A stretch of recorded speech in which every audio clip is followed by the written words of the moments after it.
De lunes a viernes, de 9 a 12, Daniel Tonietti hace Siempre es Hoy, la mañana de la 530.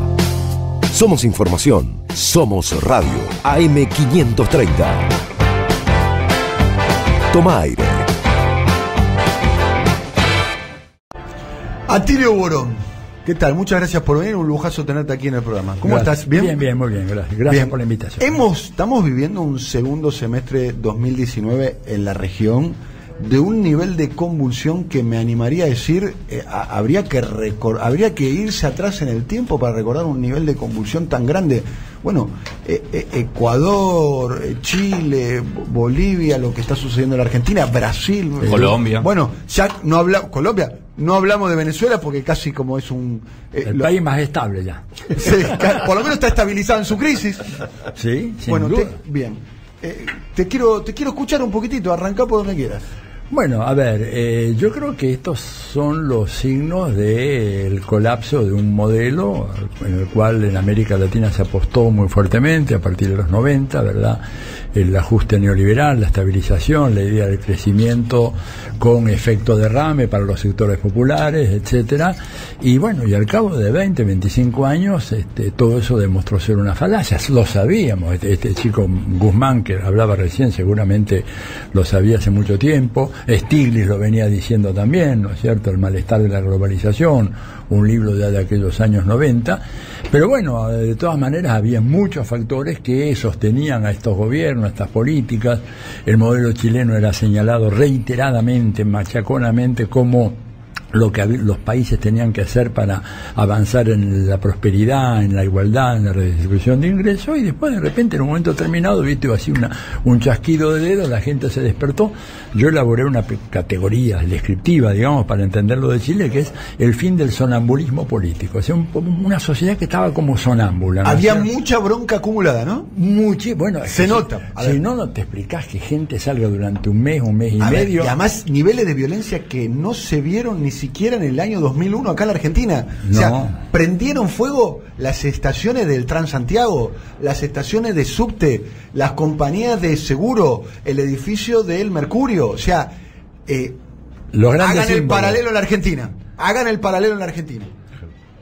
No, seguro te digo. En una sociedad, además, ¿sabes qué? Que hubo de repente. Yo he ido mucho a Chile en los últimos 3 o 4 años, después de no haber ido durante tanto, porque yo viví en la época de Allende allá, y la verdad, el contraste, volver después a esa sociedad en donde había habido un proceso de lavado de cabeza fenomenal, lavado de cerebro fenomenal, me costaba mucho.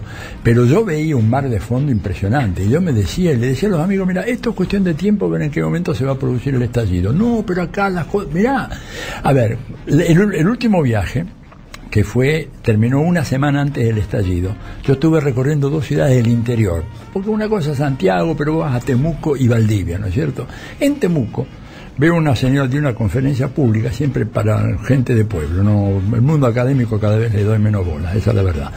Y entonces se me acerca una señora y me dice, bueno, muchas gracias por su conferencia, profesor, esto y lo otro, y yo le quiero decir que, mire, lo que usted dijo es tan cierto que nosotros con mi marido, los dos tenemos trabajo, pero ganamos el sueldo mínimo, dice. Entonces cada mañana, a veces en el invierno, acá en Temuco, tenemos que decidir si vamos a ir a trabajar en colectivo o vamos a comprar 1 kilo de pan. Dice, esa es la decisión que tenemos que tomar en pleno invierno cada mañana con mi marido, porque la verdad, si vamos en colectivo no podemos comprar el pan.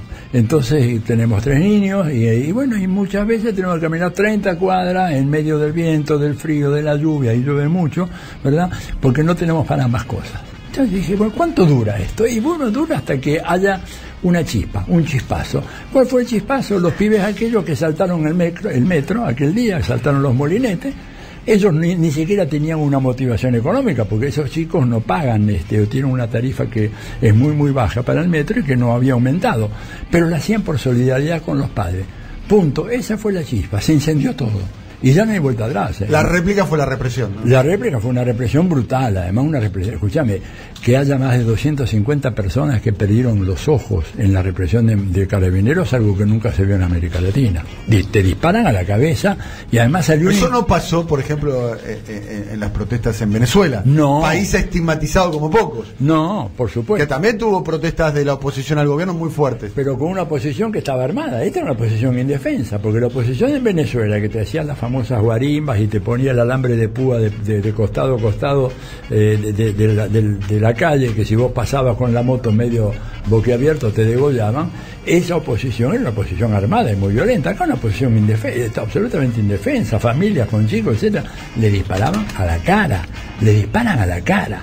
Y además la Universidad de Chile sacó un informe analizando los perdigones de los carabineros, salió por ahí, en donde tienen un componente de goma muy inferior al que tienen que tener para que esos perdigones no sean letales. Digo, y pese a todo la gente sigue saliendo.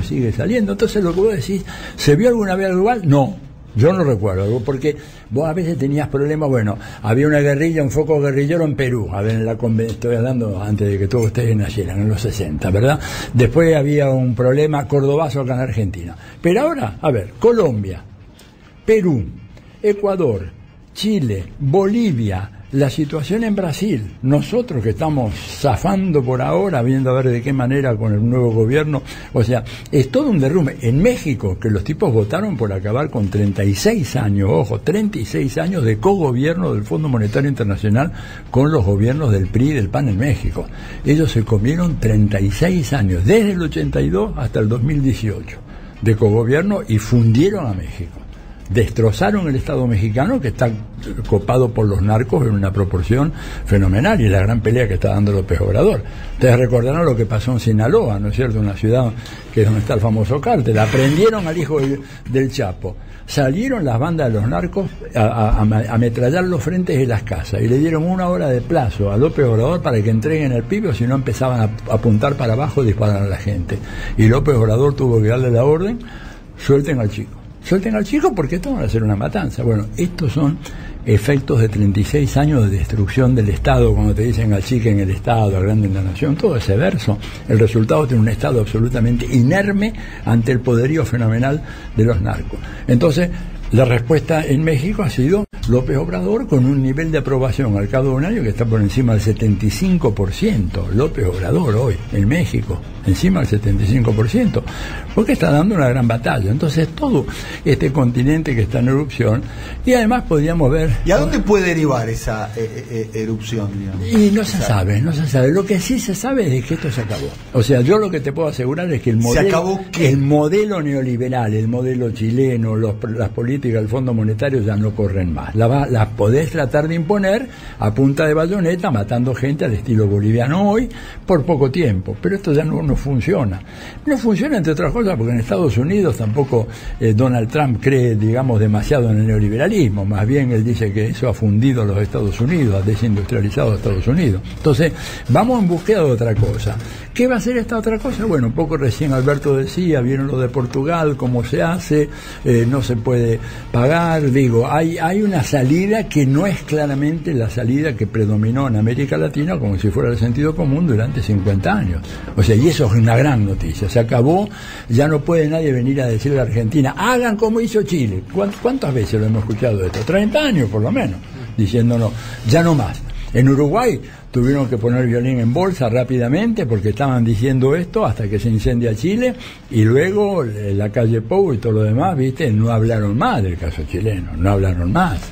¿Y por qué? Porque bueno, pues ya es impresentable lo que ha pasado. Y además la gente ha superado totalmente la dirigencia. Por ejemplo, los alcaldes en Chile están haciendo ahora ellos, no todos, pero un grupo muy grande de alcaldes, haciendo una convocatoria para la creación de una asamblea constituyente. ¿Te das cuenta? El gobierno nacional no lo quiere hacer, pero los alcaldes tienen autonomía para hacer en su distrito una convocatoria. Y hay más o menos 30 o 40 alcaldes importantes de ellos que están haciendo la convocatoria popular. Es América Latina, y en particular el Cono Sur, un teatro de operaciones de una disputa más a escala mundial, donde tiene obviamente a los Estados Unidos, donde tiene a China, eventualmente Rusia.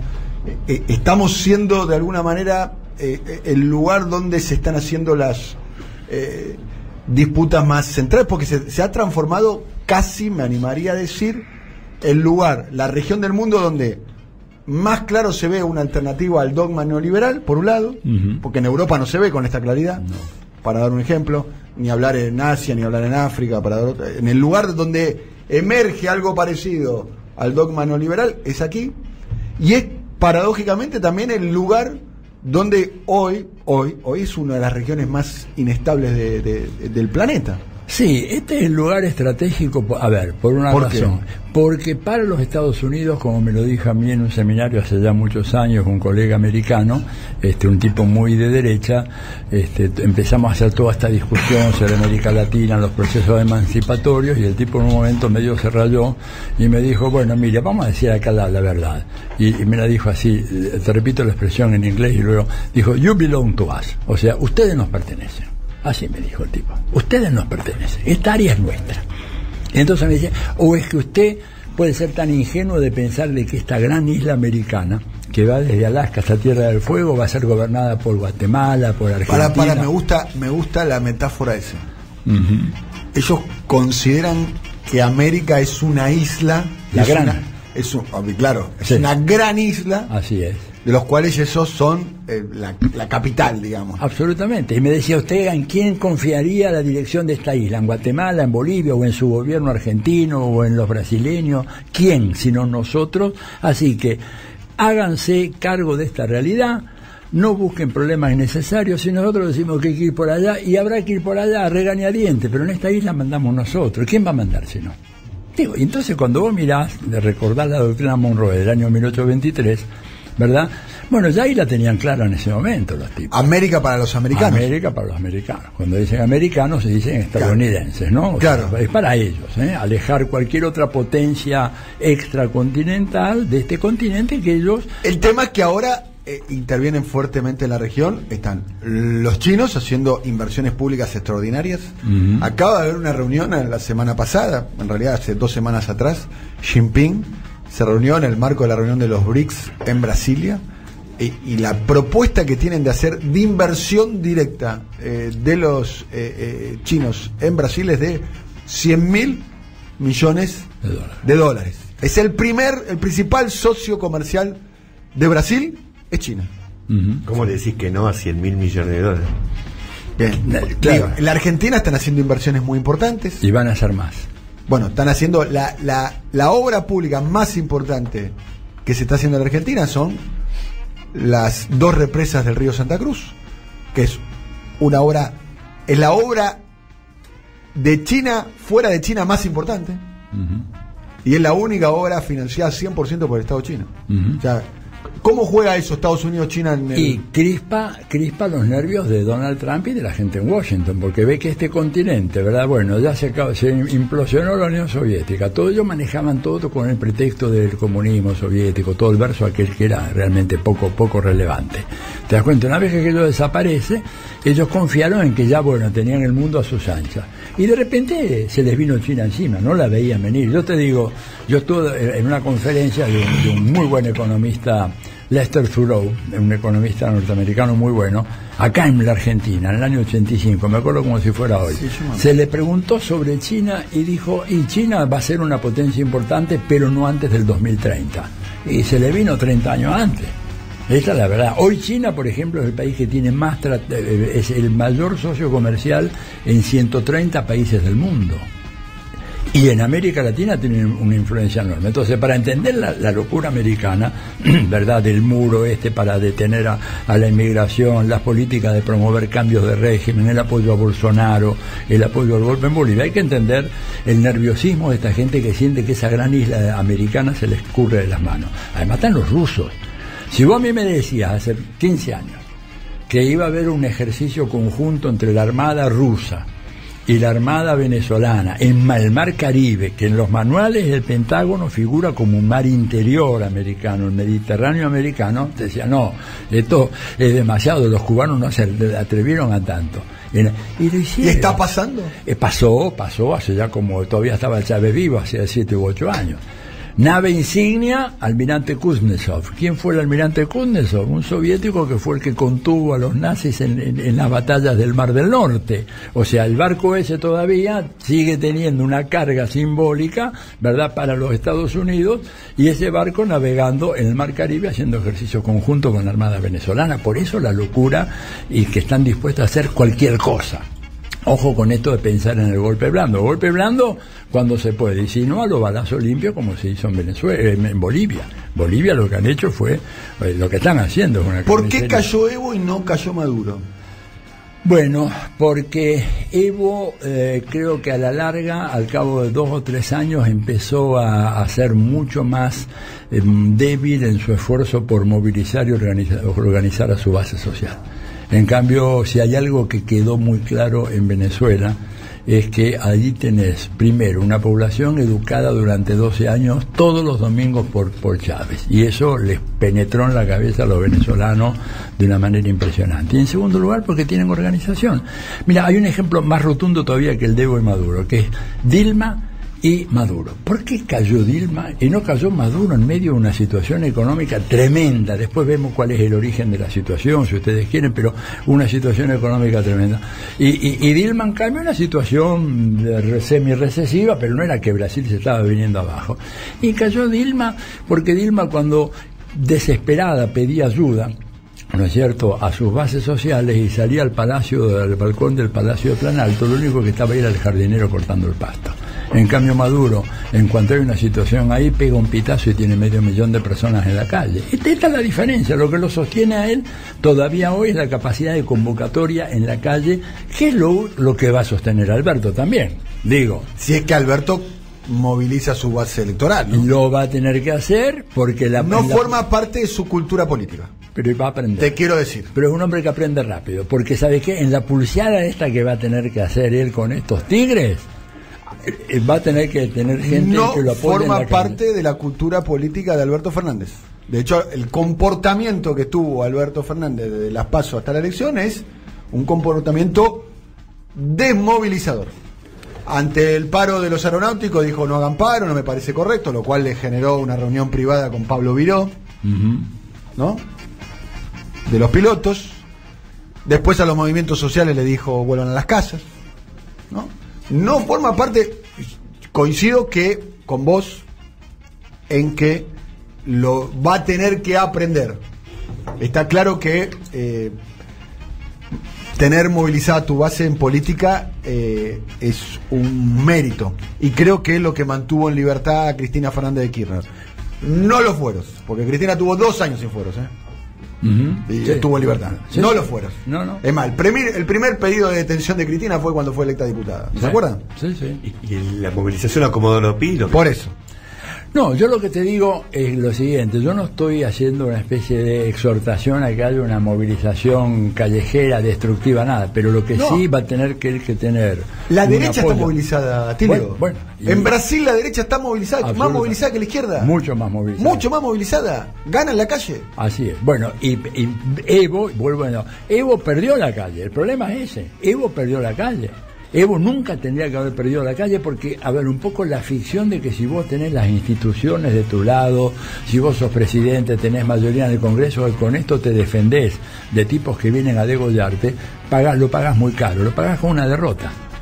La COP, la Central Obrera Boliviana, le soltó la mano a él. Claro, pero ahí ¿por qué le soltó la mano? Porque Evo no tenía mecanismo para impedir que hubiera tipos que agarraran a la dirección de la COP y le agarraran a alguno de los pibes y le dijeron: te mato al pibe si es que no renunciás al apoyo a Evo. ¿Qué pasó con muchos de los ministros más leales que desconozco personalmente? Bueno, les agarraron a los chicos, a las mujeres, y a punta de cuchillo le dijeron: acá está, habla por teléfono con tu marido, decirle que se va del gobierno. Digo, así. Ahora, ¿por qué se llega a esa situación? Bueno, porque ahí creo que Evo erró la estrategia, claramente. Estamos hablando con Atilio Borón. Mucha repercusión está teniendo la entrevista que estamos teniendo con él, analizando. Un intelectual muy importante, Atilio, muy valiente. ¿Escuchaste, Atilio, el video que está circulando de los productores agrarios, donde están alertando que están al costado de la ruta dispuestos a volver a movilizarse? Escuché. ¿Lo escuchaste? No lo vi, pero lo escuché, sí, pero es muy ilustrativo. Bien. ¿Lo tenés ahí? Mirá. Marchamos con respeto y en paz. En más de 200 ciudades y puntos de encuentro. Marchamos, pero no alcanzó. Las urnas eligieron a Fernández. Respetamos ese resultado. Y trabajaremos como siempre por el bien del país. Pero que nadie se equivoque. Aceptar la decisión de la mayoría no significa permitir que nos pasen por encima. Estamos organizados y trabajando a lo largo y ancho del país. Y al costado de las rutas, en cada ciudad, en cada pueblo, estamos conectados y alerta. Para responder a cualquier medida autoritaria y abusiva. Delirios como una justicia militante. La reforma agraria o la persecución a la prensa. Nos encontrará juntos y más fuertes que nunca. Defenderemos la libertad. A los abusos, a los aprietes. Y el saqueo, les decimos... Nunca más. Nunca más. A ver, al costado de la ruta, ya se están preparando. Están empezando, que es un fenómeno que está haciendo también la prensa, gran parte de la prensa en la Argentina, que está empezando a criticar a un gobierno que ni siquiera asumió. Todavía ni siquiera ha tomado ni siquiera anunció medidas, hasta donde yo sé. Casi no se sabe el gabinete entero. Casi no se sabe el gabinete, hay un hermetismo casi total acerca de las medidas. Se conocen así, medio algunos proyectos de ley y todo, pero no hay como medida muy taxativa. Tienen que ver más con estructuras, digamos, hablamos de la creación del Consejo de Seguridad, del Consejo Económico y Social, pero bien, tiene que ver más con estructuras que con políticas. Bien, pareciera ser que si estaríamos en la década del 50, la década del 40, diríamos el fragote está en marcha, ¿no? Pareciera ser que la conjura está en marcha. Vos estuviste casualmente en Chile. Nosotros con el profesor leímos un libro que nos impactó mucho. No sé si lo leíste, el libro de Mónica González, se llama La Conjura. No. El libro de la historia. De hace tiempo. Sí, el libro sobre la historia del golpe a Allende, digamos. Y ahí prueban que el golpe de Pinochet, el golpe de Allende, mejor dicho, para ser más preciso, se empezó a fraguar, se empezó a pensar, incluso antes de la elección de Allende, la conspiración. Es muy descabellado pensar que a Alberto Fernández se le pueda replicar un escenario de inestabilidad. No, mirá, yo creo que él es un hombre que es muy ducho en el manejo de estas situaciones complicadas, muy conflictivas, pero también va a depender de la radicalidad de las acciones y de las propuestas, las iniciativas que toman esos sectores, ¿verdad? Hay una realidad acá, digo, Alberto va a tener que ver, bueno, cómo renegociamos la deuda. Yo creo que todo lo que se habló en la parte anterior es muy importante, ¿verdad? Creo que una auditoría de la deuda externa es absolutamente esencial para ver cuál es la deuda real y cuál es la deuda ficticia. Digo, creo que como argentinos, argentinas, tenemos que pagar lo que realmente debemos. Ahora, pagarle el dinero que se llevaron los amigos de Macri, digamos, con la fuga de divisas, no, eso que la paguen ellos, ¿verdad? El dinero que se llevaron los Aranguren, los Duhovne, los Caputo, los Calcaterra, etcétera, ¿por qué lo tenemos que pagar nosotros? Ahora, Atilio, esa es una discusión que se da en la Argentina, lo de la revisión de la deuda desde Alejandro Olmos, ¿no? Y nadie la hizo. ¿Nadie la hizo? Bueno. Pero ahora yo creo que va a ser muy difícil porque... De hecho, se terminó ponderando el programa de quita y de renegociación por encima de lo que es una revisión. Pero nunca fue tan escandaloso como ahora, digamos. A ver, el dinero ese que nos entregó el banco, el Fondo Monetario Internacional, en su 80% de los casos fue destinado para financiar fuga de capitales. Entonces nosotros lo que podemos decir es, bueno, repatrien aquellos capitales acá y de esa manera pagamos. Ahora, dejar que se haya fugado ese dinero y asumirlo nosotros, somos realmente los hijos de la pavota, ¿verdad? Ahora, pero digo, o sea que ahí Alberto va a tener que hacer algo, porque va a necesitar en el 2020, en el 21, el 22 va a tener que pagar. Digo, ¿quién de ustedes tiene dólares? A ver, ¿quién de ustedes dice yo tengo capacidad contributiva en dólares? Y el trabajador argentino que cobra pesos.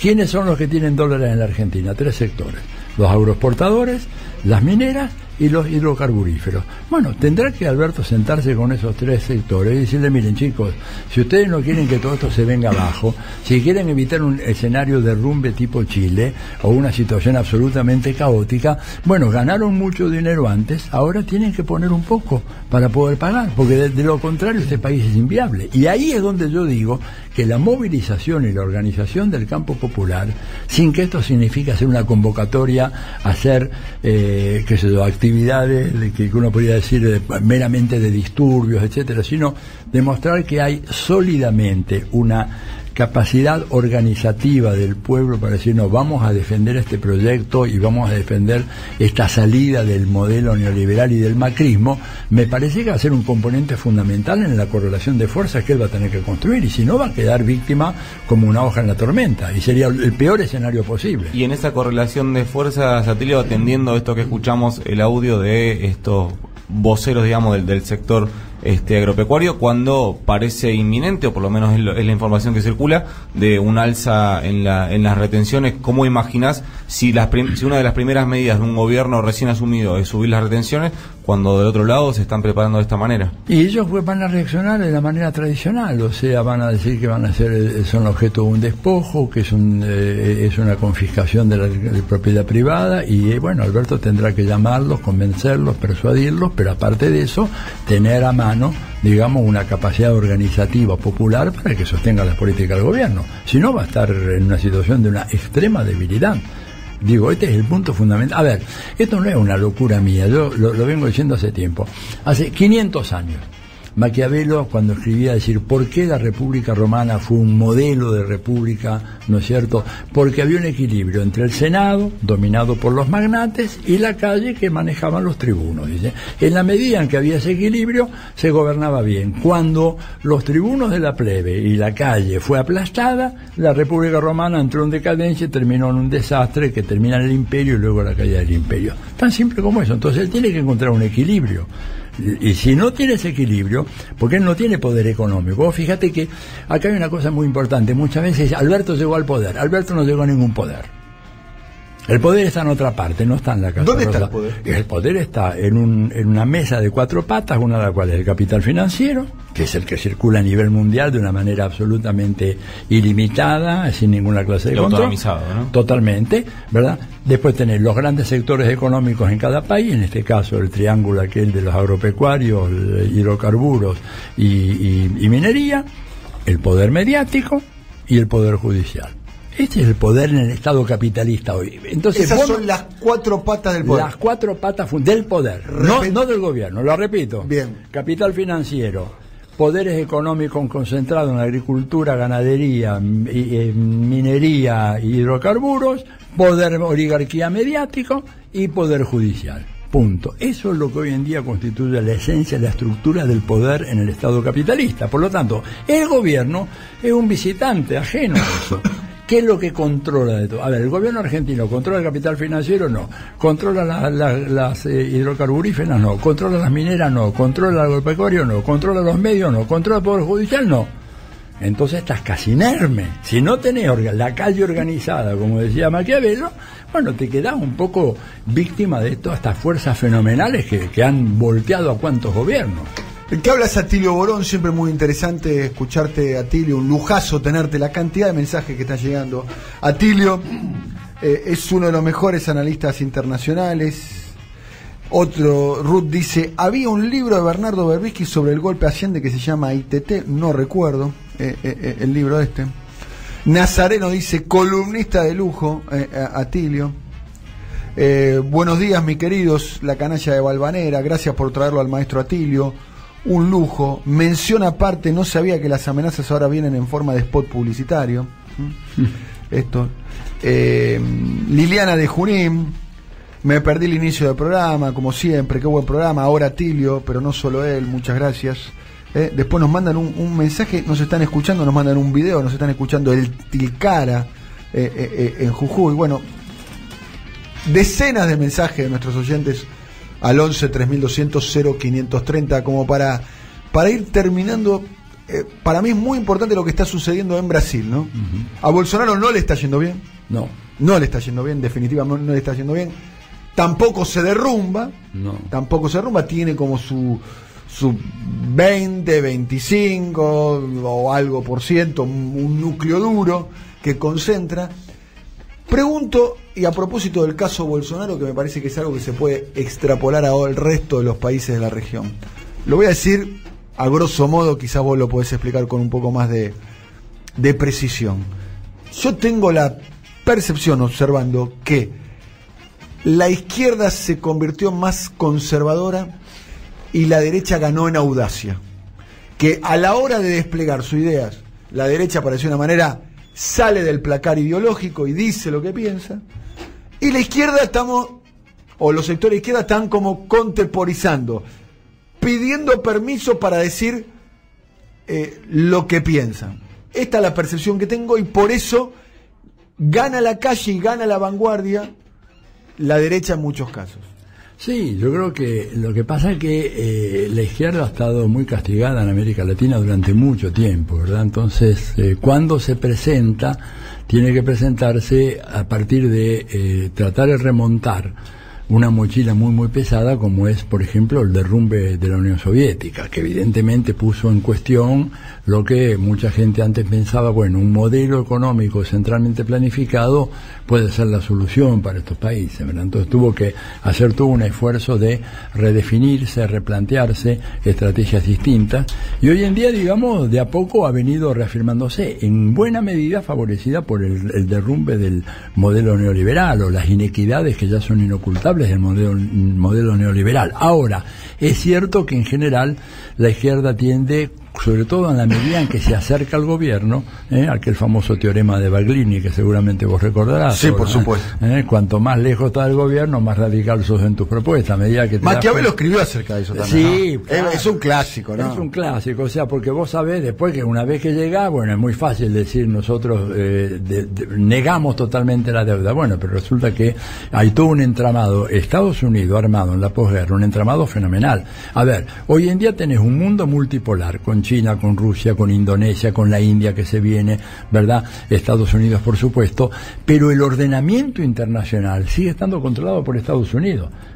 Te lo controlan a través del Banco Mundial, del FMI, del famoso SWIFT, que es el que regula todas las transacciones financieras de la internacional, la OEA, la ONU. Entonces vos podés tener un multipolarismo en un cierto sentido, pero luego las reglas las imponen ellos, y con el Banco Mundial y el CIADI te tienen a un país muy muy apretado. Entonces, digo, es muy fácil decir pateamos el tablero, y no es tan sencillo, no lo podés hacer, porque si no lo hacen los vietnamitas, no lo hacen los chinos, no lo hacen los cubanos, digo, es porque realmente no podés, sencillamente, porque entonces te bloquean y tienen todo un aparato fenomenal, normativo, de instituciones, de reglas, y además Estados Unidos impuso la extraterritorialidad de sus leyes. Escúchame, lo que hoy en día nos parece normal, que el Congreso de Estados Unidos apruebe una ley y se le imponga, por ejemplo, al gobierno francés, y le haga una multa al banco BNP Paribas, que hace 4 o 5 años intervino en operaciones de comercio exterior en donde había 3 actores, Sudán, Irán y Cuba, haciendo comercio con distintos países. Como eso fue visto como un acto de protección de un Estado terrorista, le impusieron al BNP Paribas una multa de casi $9.000 millones. Una multa gigantesca. ¿Qué hizo el gobierno francés? Aceptó sin chistar la multa. El presidente François Hollande lo único que dijo ante esa monstruosidad, que a Francia le aplicaran a una institución francesa una legislación americana, una multa de ese tipo, Hollande dijo, y me parece que la multa es excesiva. En la época de Gaulle, ¿verdad?, esto hubiera generado, digamos, un portazo, y Estados Unidos no hubiera podido hacer eso. Pero hoy en día Estados Unidos impuso sus leyes en este momento entre los países de la Unión Europea, y esto es lo que nos debilita mucho a nosotros, porque vos podés buscar una vía alternativa de comercio exterior, por ejemplo, Argentina, con algunos otros países del mundo, pero si vos tenés que Estados Unidos te pisa los fondos que vos tenés en un banco extranjero, por ejemplo, para incorporar tecnología o alimentos o medicinas, bueno, ahí te encontrás con una tremenda debilidad. Y es un poco lo que está pasando en Venezuela. En Venezuela no es que no hay medicamentos porque no está el dinero.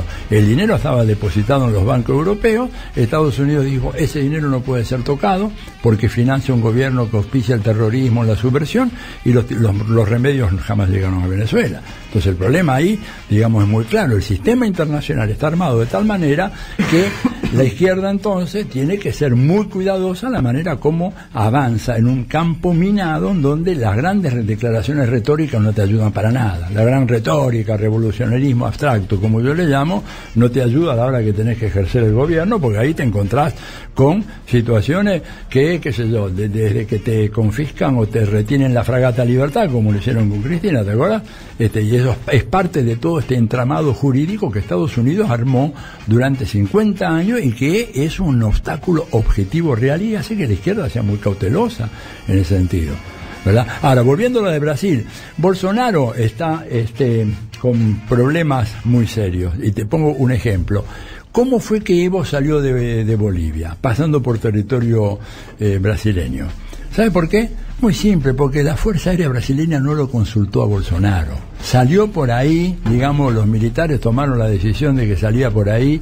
Bolsonaro había dicho de que celebraba, era uno de los días más felices de su vida cuando lo tumbaron a Evo, y sin embargo, cuando tuvo que salir, Evo pasa por territorio brasileño, los militares dijeron pase por acá. El avión hizo un recorrido de por lo menos 2.500 kilómetros en territorio brasileño, y Bolsonaro un día antes había dicho que estaba feliz de que lo tumbaran a Evo. ¿Qué pasó? Bueno, hay un conflicto muy fuerte entre Bolsonaro y las Fuerzas Armadas. Se negaron las Fuerzas Armadas a participar militarmente, a intervenir en Venezuela. Absolutamente, que fue lo que él había prometido. Y él hizo otra promesa. O sea, pasó, había muy buenos vínculos entre las Fuerzas Armadas venezolanas y las Fuerzas Armadas brasileñas, que tienen una frontera muy caliente, ¿no? En el estado de Roraima. Así es, muy caliente. Vos fíjate que además la bronca de los militares brasileños con Trump, con Bolsonaro, es que Bolsonaro le ofreció a Trump la base de Alcántara. La base de Alcántara es una base extraordinariamente importante, es la única base que tiene capacidad de lanzamiento de misiles y de satélites que hay en América Latina.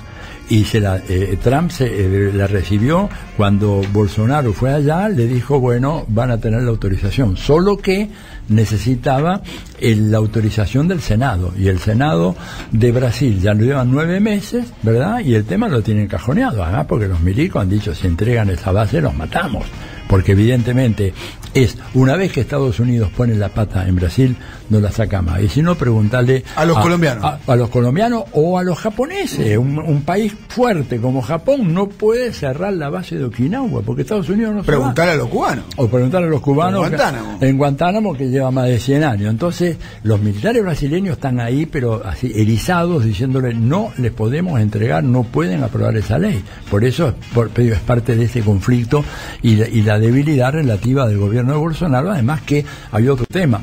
Con Temer y con Bolsonaro, los militares brasileños perdieron Embraer, nada menos. Embraer hoy es de la Boeing, se la dieron a la Boeing, y le están dando gran parte de Petrobras a la ExxonMobil. Entonces, viste, la idea militar brasileña de una poderosa industria estatal al servicio de un proyecto expansionista militar se ha venido abajo, y esa es la bronca con Bolsonaro. Sí, hay una tensión al interior de las Fuerzas Armadas también. Hay un sector más desarrollista que tiene la tradición que vos estás relatando, y hay otro sector más liberal. Sí, o más neoliberal. Más neoliberal. En el caso de Hamilton Mourão, el vicepresidente, pareciera ser... en términos económicos pareciera ser que por lo menos acompaña ciertas ideas liberales, ¿no? Sí, pero te digo, Bolsonaro está en una situación muy delicada, y fíjate que los grandes medios que lo proyectaron a la presidencia en este momento está enfrentado con los medios, ¿no? Está muy enfrentado. También tiene medios propios, salvo con la Red Record, que es la de la Iglesia Universal, y el servicio brasileño de televisión, el canal de Silvio Santos también lo apoya. Pero la Globo está enfrentado, Folia está enfrentado, el Estadón está enfrentado. Sí, está en una situación delicada. Vamos a ver qué pasa y además un tipo que realmente, en función de los intereses nacionales de Brasil, es profundamente disfuncional. Eso es la otra cosa. Y económicamente Brasil no despega también, ¿no? O sea, la famosa lluvia de inversiones que ellos estaban esperando. No, Brasil está en una situación... Está en una recesión. Sí, una recesión, que ya lleva prácticamente 2 años también, y no se ven miras para adelante de que la cosa puede mejorar, ¿no? Atilio, un gustazo conversar con vos. Muchas gracias por venir. No, por favor. Siempre es interesante, son muy valientes tus posiciones. Hemos compartido un acto, creo que fue el año pasado, o este año ha pasado tantas cosas que ya perdí creo la noción que este año, ¿no? Este año hemos compartido un acto en la inauguración de una plaza que se llama República Bolivariana de Venezuela. En aquel momento donde gran parte del discurso dominante era a favor de la intervención militar en Venezuela. Así, de regalito te mostraba esto es radio, pero te puede interesar. Claro, contarle. Este es un alcalde en Venezuela del estado de Mérida que sale periódicamente a la calle, se pone esa camiseta, él, tengo la foto también, se la pone la mujer. Digo, para todo este discurso, una camiseta con una frase bastante agresiva para con el presidente Maduro, ¿no? Y con la madre del presidente Maduro. Sí, Maduro, coño tu madre, que debe ser un insulto, me imagino, ¿no? Es como es el hijo de puta nuestro. Claro, exactamente, una remera y sale... Y sale periódicamente, entonces cuando me hablan de la dictadura de Maduro, digo, pero escúchame, acá en la Argentina, si un tipo salía con un alcalde, imagínate un alcalde de una provincia tipo Córdoba, Santa Fe, diciendo Videla, hijo de puta, ¿cuánto duraba? Metieron gente presa tuitera por tuitear contra Macri. Imagínate. Pero bueno, esto sería tema para otra discusión. Pero me pareció muy valiente la postura tuya sobre el tema de Venezuela, que es un tema incómodo. Es muy incómodo. Es un tema incómodo, es un tema donde es más fácil tirar la pelota a la tribuna, tirarla al campito y no hacerse cargo y no asumir lo que en definitiva pareciera ser que son los planes para la región, es generar a la región que sea muy inestable desde el punto de vista político, ¿no? Y les conviene, porque escúchame, Venezuela con el petróleo que tiene, el oro que tiene, porque cuando vos decís oro estás diciendo respaldo para el dólar, ¿no es cierto? Son países fundamentales, y Bolivia con el litio. Los militares americanos hablan del litio como el mineral estratégico fundamental para el siglo XXI, para toda la tecnología de los drones, de los satélites, entonces por eso es. Y en la entrevista que dio a Russia Today hace días atrás, Evo Morales cuenta que el proyecto que él tiene para el litio es procesar, no exportar el litio, no exportar la materia prima, sino procesarlo internamente, darle valor agregado internamente, con intercambio de, obviamente la tecnología no la tienen, creo que la tienen los alemanes, la tienen los norteamericanos, la tienen los chinos, la tienen los surcoreanos también, los surcoreanos y demás, y transformarse Bolivia en un jugador en el tema del litio. Es más, lo que dice Evo Morales en esa entrevista es: nosotros tenemos la idea de ponerle nosotros el precio al litio.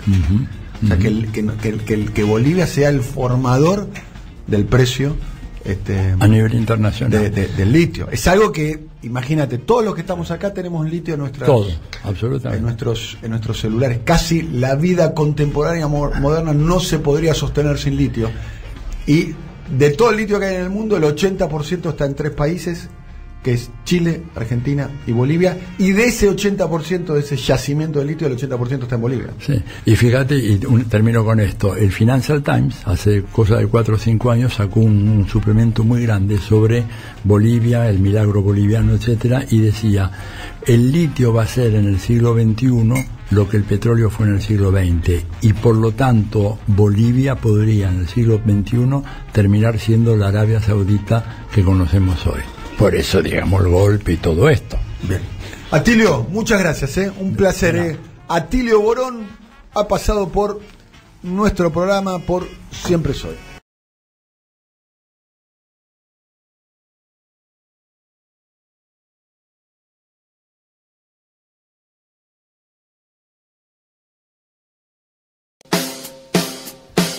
De lunes a viernes, de 9 a 12, Daniel Tonietti hace Siempre Soy, la mañana de la 530. Somos información, somos radio, AM 530. Toma aire.